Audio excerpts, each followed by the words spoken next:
परमेश्वर के दैनिक वचन। मनुष्यों के बीच परमेश्वर का कार्य मनुष्यों से छिपा नहीं है और उन सभी को जानना चाहिए जो परमेश्वर की आराधना करते हैं, क्योंकि परमेश्वर ने मनुष्यों के बीच उद्धार के कार्य के 3 चरणों को पूरा किया है। इसलिए मनुष्य को कार्य के इन 3 चरणों के दौरान परमेश्वर के पास क्या है और वह क्या है, इसकी अभिव्यक्ति को जानना चाहिए। यही मनुष्यों के द्वारा अवश्य किया जाना चाहिए। परमेश्वर मनुष्यों से जो छिपाता है, यह वह है जिसे मनुष्य प्राप्त करने में अक्षम है और जिसे मनुष्य को नहीं जानना चाहिए, जबकि परमेश्वर मनुष्य को जो दिखाता है, यह वह है जिसे मनुष्य को जानना चाहिए और जिसे मनुष्य को धारण करना चाहिए। कार्य के 3 चरणों में से प्रत्येक चरण पूर्ववर्ती चरण की बुनियाद पर पूरा किया जाता है। इसे स्वतंत्र रूप से उद्धार के कार्य से पृथक नहीं किया जाता है। यद्यपि युग और किए गए कार्य के प्रकार में बहुत बड़े अंतर हैं, इसके मूल में अभी भी मानव जाति का उद्धार ही है और उद्धार के कार्य का प्रत्येक चरण पिछले से ज्यादा गहरा होता है। कार्य का प्रत्येक चरण पिछले की बुनियाद पर आगे बढ़ता है, जिसका उन्मूलन नहीं किया जाता है। इस प्रकार से अपने कार्य में जो हमेशा नया रहता है और कभी भी पुराना नहीं पड़ता है, वह परमेश्वर निरंतर अपने स्वभाव का एक पहलू व्यक्त करता रहता है, जिसे कभी भी मनुष्य के लिए व्यक्त नहीं किया गया है और हमेशा मनुष्यों को अपना नया कार्य और अपना नया अस्तित्व व्यक्त करता रहता है। और भले ही पुराना धार्मिक रक्षक इसका प्रतिरोध करने के लिए अपनी अधिकतम सामर्थ्य लगाता है और इसका खुलेआम विरोध करता है, तब भी परमेश्वर हमेशा नया कार्य करता है जिसे करने का वह अभिप्राय रखता है। उसका कार्य हमेशा बदलता रहता है और इस कारण से यह हमेशा मनुष्य के विरोध का सामना करता रहता है। इसलिए भी उसका स्वभाव युगों और उसके कार्यों को ग्रहण करने वालों के अनुसार सदैव बदलता रहता है।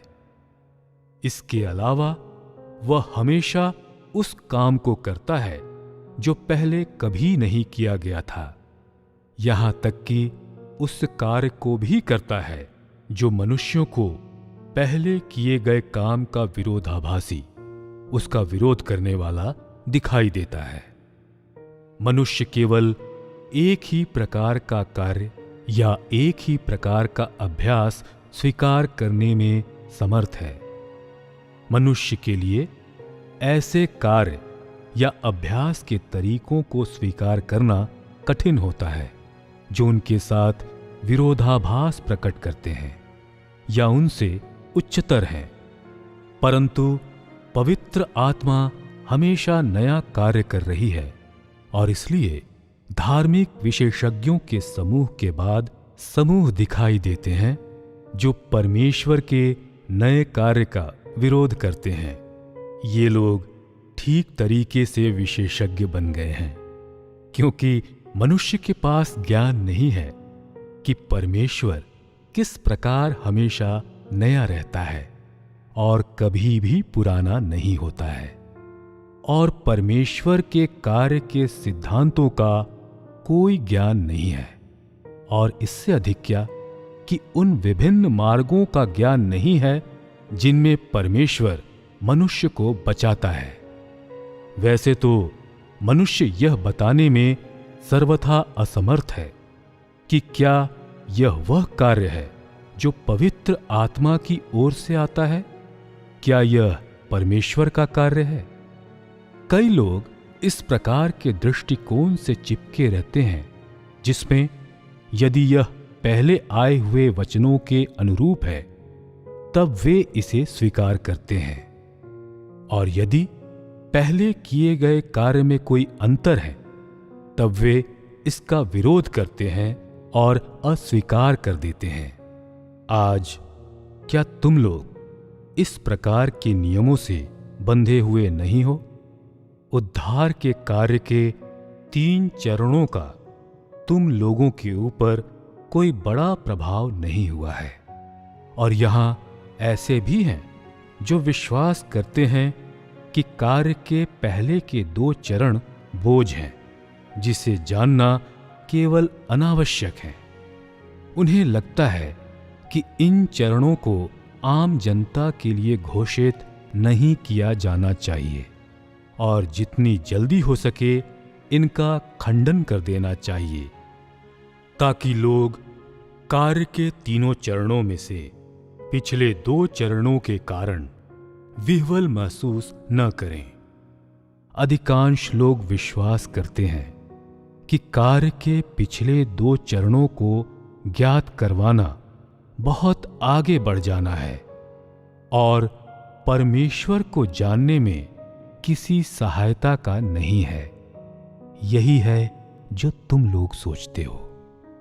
आज तुम सभी लोग यह विश्वास करते हो कि इसी प्रकार से कार्यकलाप करना उचित है, परंतु वह दिन आएगा जब तुम लोग मेरे कार्य के महत्व को महसूस करोगे। ये जान लो कि मैं बिना महत्व का कोई भी कार्य नहीं करता हूं, क्योंकि मैं कार्य के 3 चरणों को तुम लोगों के लिए घोषित कर रहा हूं, इसलिए उन्हें तुम लोगों के लिए अवश्य लाभदायक होना चाहिए। चूंकि कार्य के ये 3 चरण परमेश्वर के संपूर्ण प्रबंधन का मुख्य भाग हैं, इसलिए संपूर्ण विश्व में उन्हें प्रत्येक का केंद्र बिंदु अवश्य बनना चाहिए।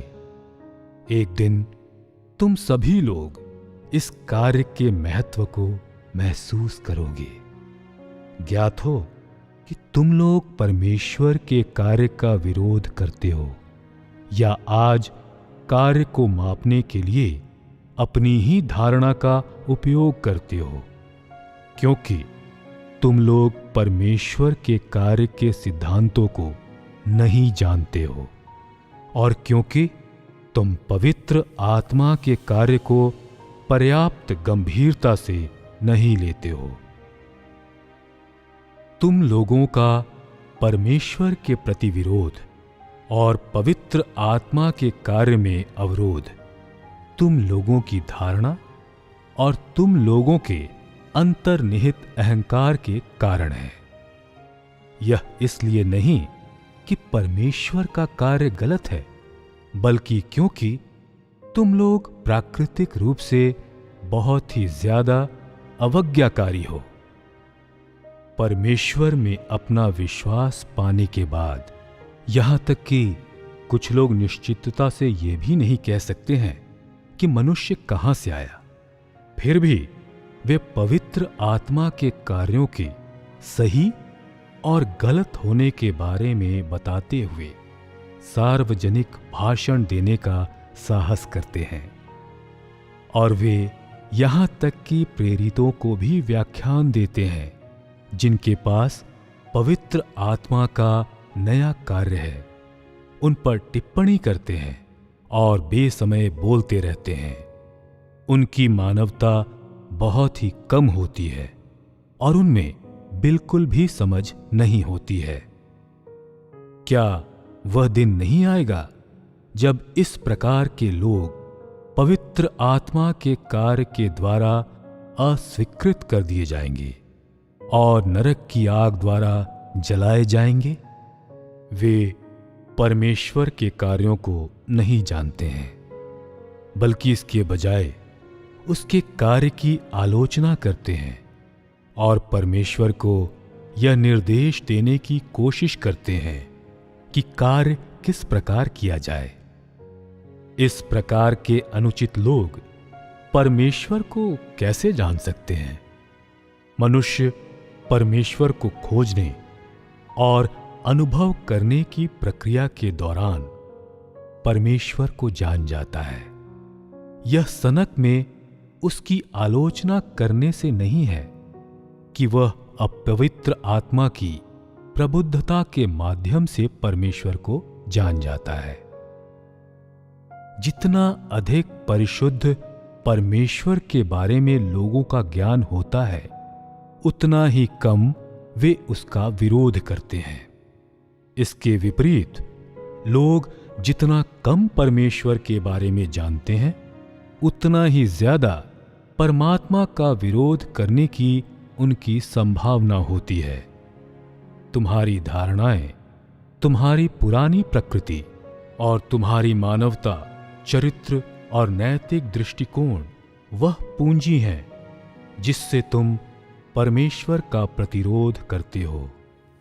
और तुम जितना अधिक भ्रष्ट, तुच्छ और निम्न होगे, उतना ही अधिक तुम परमेश्वर के शत्रु बन जाते हो।